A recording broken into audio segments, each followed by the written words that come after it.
In 1960, the word Hilton on a hotel meant one thing in every city in the world, it appeared. A specific standard of luxury that Conrad Hilton had developed property by property, personally overseeing the physical standards and service culture of each hotel that bore his name.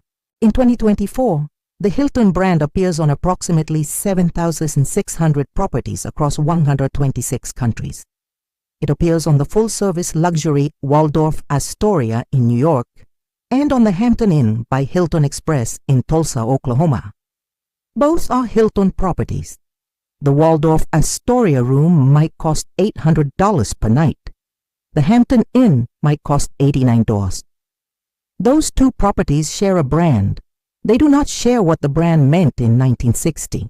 This is the brand dilution timeline, the documented process by which the major American hotel companies expanded their brands from specific statements of quality standard into portfolio identifiers, whose primary function is to aggregate properties under a reservation system umbrella rather than to communicate a consistent guest experience promise. The Grand Autopsy has spent 89 case files documenting what happens when individual hotels fail financially. This episode documents something different.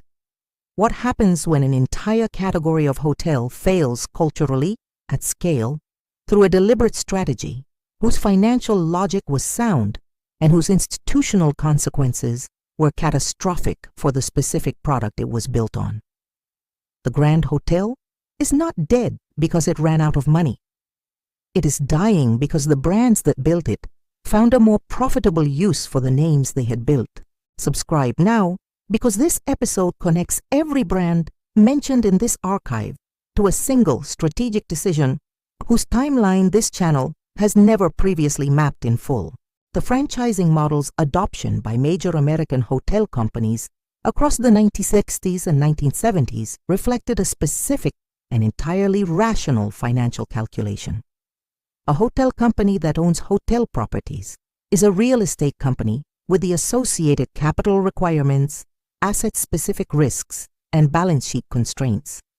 A hotel company that franchises its brand is a royalty business with dramatically lower capital requirements, significantly higher return on invested capital, and a revenue stream that scales with the number of franchise properties, rather than with the physical performance of a fixed asset base.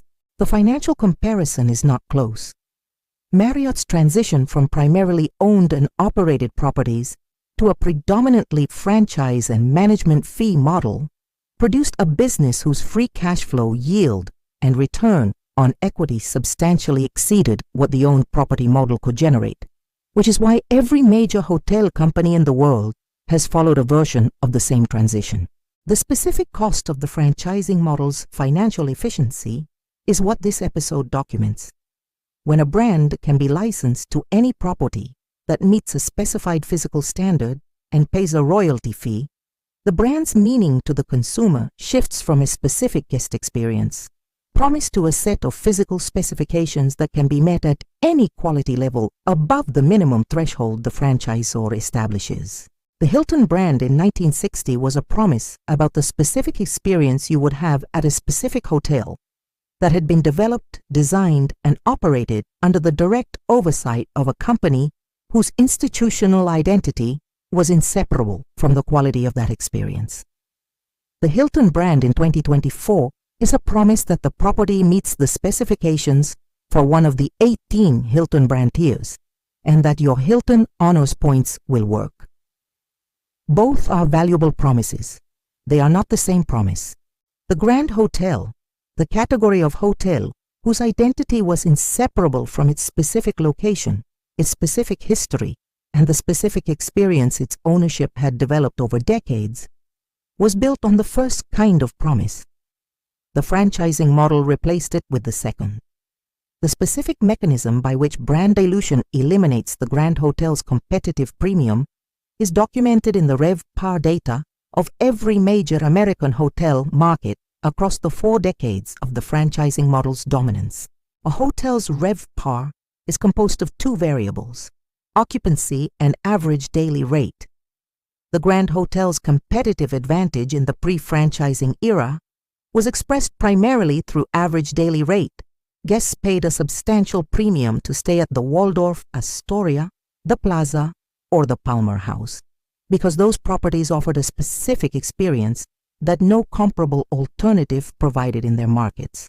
When the Marriott or Hilton or Sheraton flags proliferated across the same markets, offering consistent physical standards and national reservation infrastructure at rates that reflected the franchise product's lower cost structure, the Grand Hotel's average daily rate premium was gradually compressed by the availability of branded alternatives that met the business traveler's standard functional requirements at lower prices. The Grand Hotel could no longer sustain its premium primarily through the historical authority of its brand.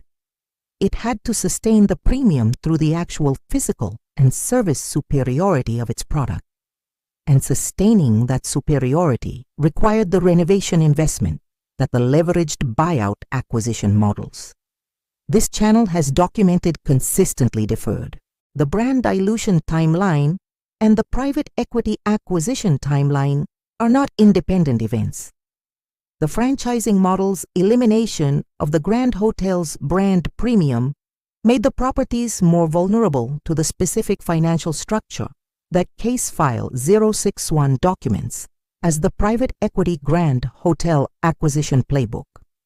The premium was smaller, the income cushion above debt service was thinner, and the renovation deferral that the debt service constraints produced hit harder because the brand could no longer paper over the physical deterioration. This is the mechanism this channel has documented in the Roosevelt New Orleans, the Arizona Biltmore, the Copley Plaza, and a dozen other properties whose brand affiliations with Hilton, Marriott-Starwood, or their predecessors provided reservation infrastructure and loyalty program access while simultaneously diluting the specific brand identity that had historically justified the premium those properties commanded. The Starwood Hotels and Resorts case is the most precisely documented version of the brand dilution timeline at the portfolio scale. A company that assembled the Westin, Sheraton, St. Regis, W Hotels, Le Méridien, and Luxury Collection brands into a single portfolio attempted to differentiate them through lifestyle positioning and loyalty program architecture, and ultimately sold the entire portfolio to Marriott in 2016 for approximately $13.6 billion. A transaction that created a combined entity with 30 brands and approximately 5,700 properties worldwide.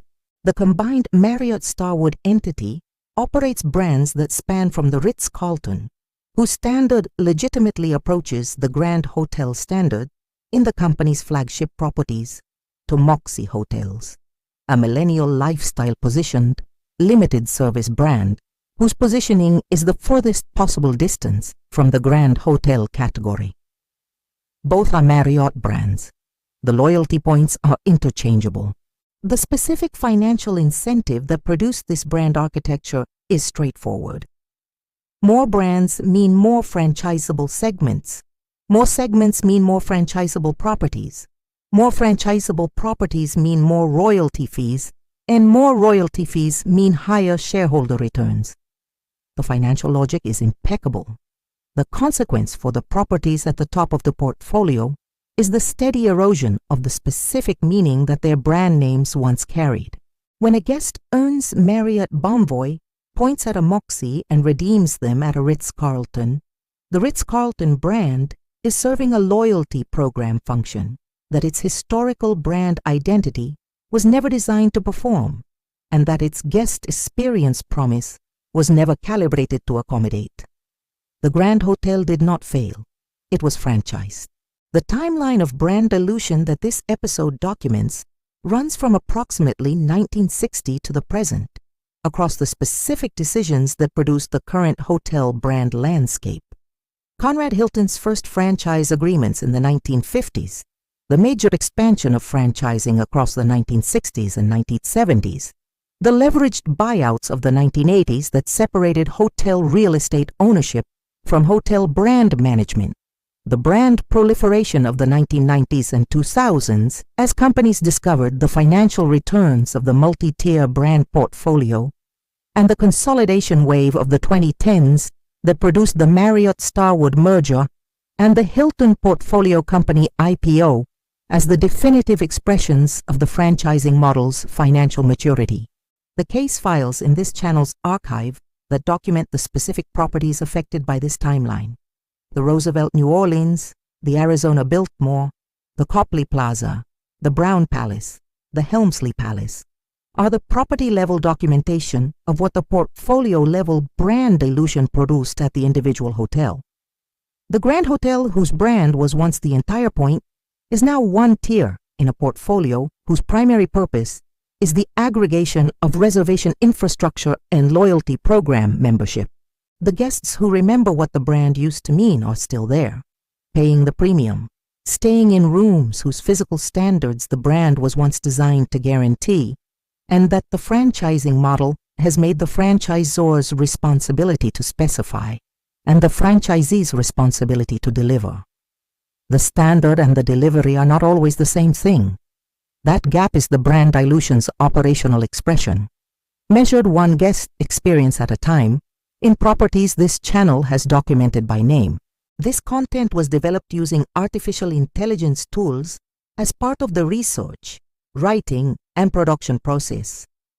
All AI-generated material was subject to human review, editorial intervention, and approval before publication.